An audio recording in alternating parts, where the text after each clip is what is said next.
2024 की लोकसभा चुनाव को लेकर इंडिया गठबंधन में अब सीट शेयरिंग को लेकर अटकलें तेज हो गई हैं। ऐसा लग रहा है कि जनवरी में ही सीट शेयरिंग को लेकर सब कुछ तय हो जाएगा। कांग्रेस के विश्वस्त सूत्रों के मुताबिक पूरे देश में कांग्रेस लगभग 320 सीटों पर चुनाव लड़ सकती है।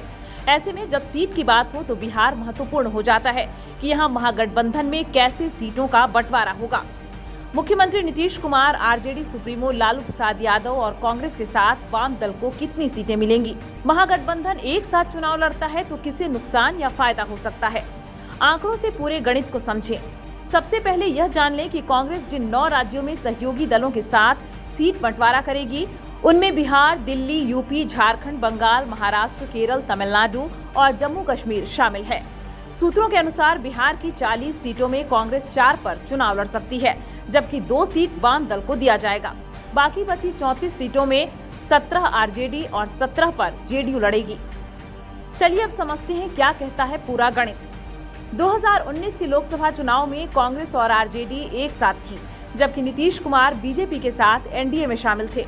2019 में जेडीयू 17 सीटों पर चुनाव लड़ी थी और 16 सीट जीत गई थी। 2014 की अपेक्षा नीतीश कुमार को 2019 में 14 सीट की बढ़ोतरी हुई थी।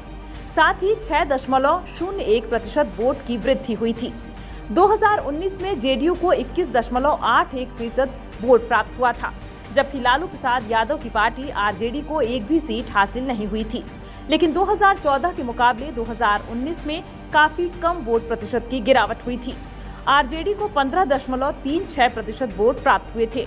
ऐसे में माना जा रहा है कि आरजेडी की जो कोर वोट हैं, उसमें गिरावट नहीं हुई थी। अगर वह बरकरार रहा तो 2024 में महागठबंधन काफी मजबूत स्थिति में दिख सकता है। अब बताते हैं कि बीजेपी का क्या हाल रहा था। आंकड़ों की बात करें तो बीजेपी को 2014 की अपेक्षा 2019 में वोट प्रतिशत में काफी नुकसान हुआ था। बीजेपी को 2019 में 23.58% वोट प्राप्त हुए थे, जबकि 2014 में 5.83% वोट का नुकसान बीजेपी को उठाना पड़ा था। हालांकि 2014 में बीजेपी 31 सीटों पर चुनाव लड़ी थी और 22 सीट जीत कर आई थी। 2019 में जेडीयू के साथ होने के कारण 17 सीटों पर बीजेपी चुनाव लड़ी थी और सभी सीटों पर जीत हासिल हुई थी। वहीं बात कांग्रेस की करें तो खास फर्क नहीं पड़ा था।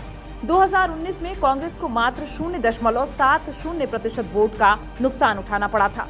2019 में कांग्रेस को एक सीट किशनगंज में जीत हासिल हुई थी और 7.70% वोट प्राप्त हुए थे, जबकि 2014 में कांग्रेस 2 सीटों पर चुनाव जीती थी और 8.40% वोट प्राप्त हुए थे। इसके साथ ही एक सीट का नुकसान भी कांग्रेस को उठाना पड़ा था। 2014 में कांग्रेस 2 सीट जीत कर आई थी। ऐसे में 2019 की वोट प्रतिशत के आंकड़ों की बात करें तो इंडिया गठबंधन और एनडीए में कांटे की टक्कर हो सकती है।